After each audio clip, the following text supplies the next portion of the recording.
नमस्कार। वीडियो री एग्ज़ाम के लिए हिंदी का ये पूरा मॉक टेस्ट 50 प्रश्नों का है। आप लोग अपना स्कोर ज़रूर बताइएगा। साथ ही आपको डेली एक मॉक टेस्ट मिल रहा है जीके और हिंदी का, तो आप लोग चैनल को सब्सक्राइब ज़रूर कर लीजिए। शुरुआत करते हैं, थोड़ा तेज़ी से बढ़ेंगे। पहला प्रश्न आप लोगों के सामने, वह स्वतः ही जान जाएगा, इसमें वह सर्वनाम है कौन सा?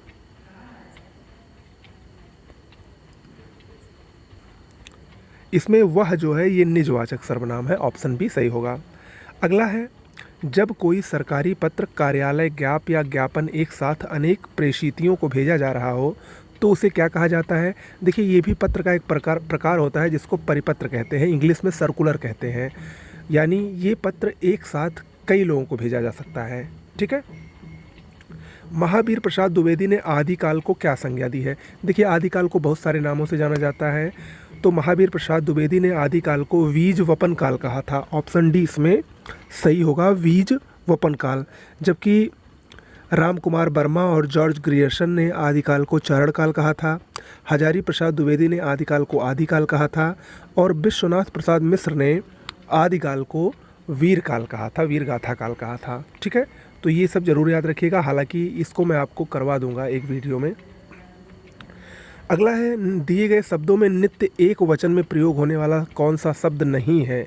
देखिए, जो हस्ताक्षर शब्द है ऑप्शन सी, ये हमेशा बहुवचन में प्रयोग होता है, ना कि एक वचन में। ठीक है। बाकी जनता, पानी और आकाश ये एक वचन में प्रयुक्त होने वाले शब्द हैं।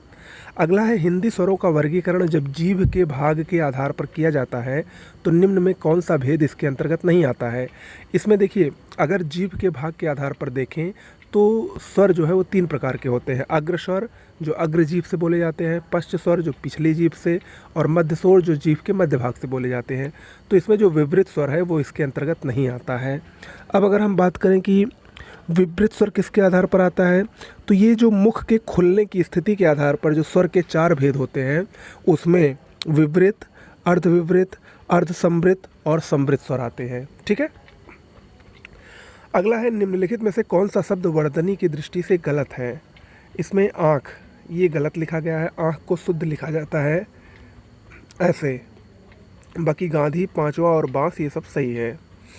अगला है, वर्तनी की दृष्टि से दिए गए विकल्पों में से अशुद्ध विकल्प छांटिए। महीना बिल्कुल सही लिखा गया है, पूजनीय भी सही है, व्यंग्य ये गलत लिखा है, तो यानी ऑप्शन सी सही होगा। व्यंग्य लिखा जाता है ऐसे, व्यंग्य शुद्ध ये होता है। ठीक है, याद रखिएगा। स्वार्थ में कौन सी संधि है? स्वार्थ, स्वार्थ में दीर्घ संधि है। स्वाधन अर्थ, ये स्वाधन अर्थ इज इक्वल टू स्वार्थ होता है। ठीक है, यानी आ धन बड़ा आ मिलके बड़ा आ बना रहे हैं, तो स्वार्थ में कौन सी संधि है? दीर्घ संधि है।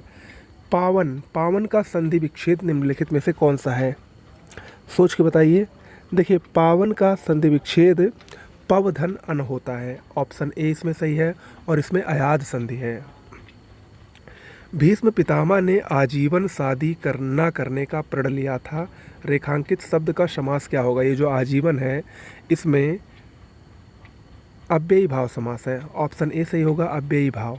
ओके, यथाशक्ति, आजीवन, आजन्म, इन सब में अव्ययी भाव समास होता है। ये सब बहुत बार क्वेश्चन में आ चुका है। अगला है, निम्न में से कौन सा कर्मधारय समास है? इसमें भी एकदम साफ क्लियर आपको दिख रहा है, नील गगन, यही कर्मधारय समास का उदाहरण है। बाकी ये तीनों कर्मधारय समास के उदाहरण नहीं है। सम उपसर्ग से बना शब्द निम्नलिखित में से कौन सा है? समधन मुख इज इक्वल टू सम्मुख। ऑप्शन बी सही होगा, सम्मुख, ये सम उपसर्ग से बना शब्द है। परा उपसर्ग का अर्थ है, परा उपसर्ग का अर्थ क्या होता है? देखिए, जो परा उपसर्ग है इसका अर्थ होता है उल्टा। ऑप्शन बी सही है इसमें। ठीक है, जैसे जय, जय का जो उल्टा होता है क्या होता है? पराजय। तो पराजय में देखिए परा उपसर्ग लगा है। ओके। अगला है, कृदंत शब्द या कृत प्रत्यय का उदाहरण इनमें से कौन है? देखिए, खेल जो है ये प्रत्यय है, इसमें कृत, ये कृदंत शब्द है, कृत प्रत्यय का उदाहरण है। खेल, खेल से खिलाड़ी बना है। ऑप्शन डी इसमें सही है। निम्नलिखित में से आँख का तत्सम रूप कौन सा है? आँख को तत्सम अक्ष कहा जाता है। ऑप्शन बी सही है, कई बार आ चुका है और आप सब लोग इसको जानते भी हैं।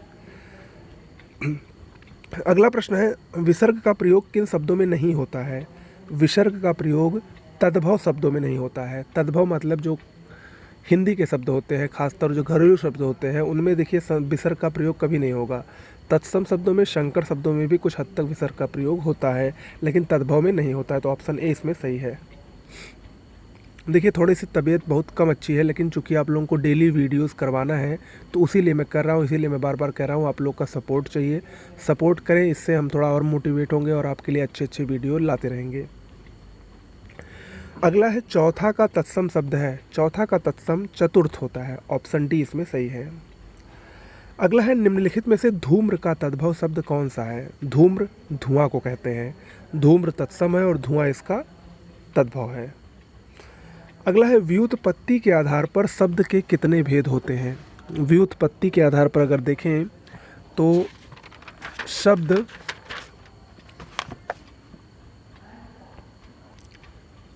तीन प्रकार के होते हैं, ऑप्शन ए इसमें सही है। तीन प्रकार कौन कौन से हैं? रूढ़ शब्द, यौगिक शब्द और योग रूढ़ शब्द। ओके। अगला है स्वतंत्रता सबको प्यारी होती है, वाक्य में रेखांकित शब्द का संज्ञा भेद कौन सा है। स्वतंत्रता ये भाववाचक संज्ञा है, ऑप्शन बी इसमें सही है। अगला है पुरुषवाचक सर्वनाम, इसमें चुनिए। आप अंदर आकर बैठिए, बहुत ही इजी है ये। आप इसमें पुरुषवाचक सर्वनाम है, ठीक है।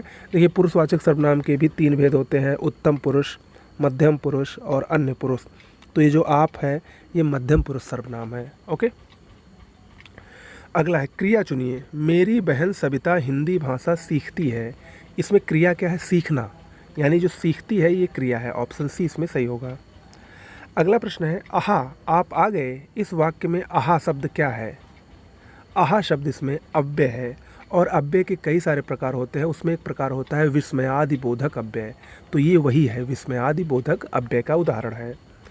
अगला है सीता सखियों सहित पुष्प वाटिका गई, इस वाक्य में रेखांकित अव्यय प्रयोग किस भेद का उदाहरण है, यानी कौन सा अव्यय है सखियों सहित में?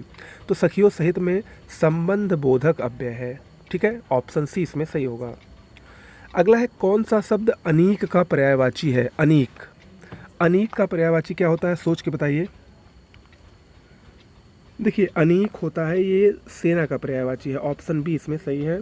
अनीक, कटक, अनी, अनीकनी, चमू, दल, सैन्य, वाहिनी, ये सब क्या है? ये सब सेना के पर्यायवाची होते हैं, ठीक है। जबकि अर्जुन का पर्यायवाची आप लोग जान ही रहे हैं, सब्यसाची सबसे मोस्ट इम्पॉर्टेंट है। घोड़ा का तुरंग है घोटक, अग्नि का हुताशन होता है, अनल होता है, ये सब अग्नि के पर्यायवाची हैं। ओके। अगला है कामदेव का पर्यायवाची निम्नलिखित में से कौन सा है? देखिए कामदेव का पर्यायवाची बहुत ही इंपॉर्टेंट है। मदन, मनोज, मार, मकरध्वज, मनोभव, पंचशर, स्मर, मनसिज, मनमथ, मीनकेतु, अनंग, कुसुमशर, रतिपति, कंदर्प, ये सब क्या है? ये सब कामदेव के पर्यायवाची है, जो कि बहुत ही इंपॉर्टेंट है। अगला है अग्रज का विलोम क्या होता है? अग्रज माने बड़ा भाई, तो अनुज मतलब छोटा होता है, ऑप्शन सी इसमें सही होगा। दीर्घायु का विलोम क्या होता है? दीर्घायु का विलोम होता है अल्पायु, ऑप्शन बी इसमें सही होगा। अगला है इस वर्ष हिंदी साहित्य की, बीच में आपको भरना है कुछ अवरुद्ध रही, इस वर्ष हिंदी साहित्य की प्रगति कुछ अवरुद्ध रही, इसमें सही जो वर्ड होगा वो होगा प्रगति। ओके। अगला है गांधी जी का राम राज्य का स्वप्न आज तक डॉट डॉट नहीं हुआ है, क्या नहीं हुआ है? साकार नहीं हुआ है, इसमें साकार शब्द आएगा। ओके। अगला है वाक्यांश के लिए एक शब्द, जिसका उपचार ना हो सके, इसके लिए एक शब्द क्या है? इसके लिए एक शब्द है असाध्य, ऑप्शन बी सही होगा, असाध्य, ठीक है। जबकि इसमें जो साधनहीन लिखा है इसको क्या कहेंगे? जिसके पास कोई साधन ना हो उसको साधनहीन कहते हैं, और जो परिश्रम से हो उसको श्रम साध्य कहा जाता है, तो तीनों में अंतर रखिएगा। अगला है किसी तथ्य को जानने की इच्छा रखने वाला क्या कहलाता है? जिज्ञासु, ऑप्शन सी इसमें सही होगा। अंधेर नगरी का अर्थ क्या है? अंधेर नगरी ये मुहावरा है, इसका अर्थ होता है अन्याय की जगह, ऑप्शन बी इसमें सही है। चौकड़ी भूल जाना, चौकड़ी भूल जाना, इस मुहावरे का अर्थ क्या होगा? इस मुहावरे का अर्थ होता है घबरा जाना, ठीक है, ऑप्शन सी इसमें सही होगा। अंधों में काना राजा, इस लोकोक्ति का क्या अर्थ है? ये तो बहुत ही इम्पोर्टेंट है और बहुत आसान भी है। गुणहीनों के बीच में एक गुणवान व्यक्ति, अंधों में काना राजा, इस लोकोक्ति का अर्थ होता है। सलमा घर जाती है, ये कौन सा वाक्य है? शलमा घर जाती है, ये बिल्कुल ही सरल वाक्य है, साधारण सा वाक्य है। ऑप्शन ए इसमें सही होगा। अगला है निम्नलिखित में से संयुक्त वाक्य का चयन कीजिए। इन चारों में से देखिए संयुक्त वाक्य कौन सा है। इसमें ऑप्शन सी अगर आप लोग देखें कि उसने खाना खाया और सो गया, ये संयुक्त वाक्य का उदाहरण है। अगला, सही विकल्प का चयन करें जो शुद्ध वाक्य है। इनमें तुम तुम्हारा काम करो बिल्कुल गलत है, तुम तुमका काम करो, तुम तेरा काम करो, तुम अपना काम करो, यही सही है। ऑप्शन डी इसमें सही होगा। अगला है राम आम खाता है, इसमें वाच्य का कौन सा रूप है? राम आम खाता है, इसमें कर्तृवाच्य है। ऑप्शन सी इसमें सही होगा, कर्तृवाच्य। ओके। उसने टेढ़ी चाल चली, इस वाक्य में कौन सा कारक है? उसने यानी कर्ता ने, कर्ता का जो चिन्ह होता है वो होता है ने, यानी इसमें कर्ता कारक है। ऑप्शन डी सही होगा। अगला है बिल्ली छत से कूद पड़ी, इसमें कौन सा कारक है? देखिए जो से होता है वो दो जगह लगता है, ठीक है। उसमें से एक का अर्थ होता है अलग होने के लिए, तो बिल्ली छत से कूद पड़ी यानी छत से बिल्ली अलग हो गई, तो यहाँ पर होगा अपादान कारक। ऐसी स्थिति में जहाँ अलग होने का भाव होता है वहाँ पर अपादान कारक होता है, तो इसमें ऑप्शन डी सही होगा। अगला है इनमें से कौन सा पुल्लिंग शब्द स्त्रीलिंग शब्द में प्रत्यय लगाने से बना है? देखिए इसमें जो ये भेड़ा है, ऑप्शन सी यही सही होगा, क्योंकि भेड़ जो है वो स्त्रीलिंग शब्द है, इसमें प्रत्यय लगाने से ये भेड़ा बना है। ओके, तो इसमें ऑप्शन सी सही होगा, भेड़ा। ठीक है। अगला, इनमें स्त्रीलिंग शब्द कौन सा है? पर्वत, ख्याति, मोती, पत्थर। इसमें जो ख्याति शब्द है ये स्त्रीलिंग है, शेष पुल्लिंग शब्द है। मैंने आम खाया है, यह वाक्य किस काल को प्रदर्शित करता है? मैंने आम खाया है, ये भूतकाल है, और भूतकाल में भी कई प्रकार होते हैं, जिसमें से एक होता है आसन्न भूतकाल, तो ये आसन्न भूतकाल का उदाहरण है। अगला है निम्नलिखित वाक्यों में से वह वाक्य चुनिए जिसमें गुणवाचक विशेषण का प्रयोग किया गया है। देखिए गुणवाचक यानी जो किसी का गुण बताए, तो इसमें ऑप्शन ए देखिए, वह नटखट बालक संगीत नहीं सुन रहा है, तो इसमें जो बालक की विशेषता क्या है, बालक का गुण क्या है, वो नटखट है, तो यानी इसमें ऑप्शन ए है, इसमें गुणवाचक विशेषण का प्रयोग किया गया है। अगला है नीचे दिए गए शब्दों में से किसकी वर्तनी शुद्ध है? इसमें द्वारका, ऑप्शन जो ए है वही सही लिखा गया है, शेष सभी की वर्तनी अशुद्ध है। ठीक है। पूज्यनीय ये गलत लिखा है, इसको पूजनीय लिखा जाता है, सही होता है पूजनीय। अंतर्ध्यान ये गलत लिखा है, अंतर्ध्यान शुद्ध ऐसे होता है, धा के ऊपर रा और ये, और अहिल्या को अहल्या लिखा जाता है। ठीक है। अगला, निम्न में से प्राचीन भारतीय आर्य भाषा कौन सी है? सबसे प्राचीन भारतीय आर्य भाषा वैदिक संस्कृत है, ऑप्शन डी इसमें सही होगा। अगला है कौन सी प्राचीन भाषा नहीं है? अपभ्रंश, पंजाबी, प्राकृत, संस्कृत, ऑप्शन बी इसमें सही होगा, पंजाबी प्राचीन भाषा नहीं है। अगला है एडमिनिस्ट्रेटिव कंट्रोल, इसका हिंदी अर्थ क्या होता है? एडमिनिस्ट्रेटिव कंट्रोल का मतलब होता है प्रशासनिक नियंत्रण, ऑप्शन डी इसमें सही होगा।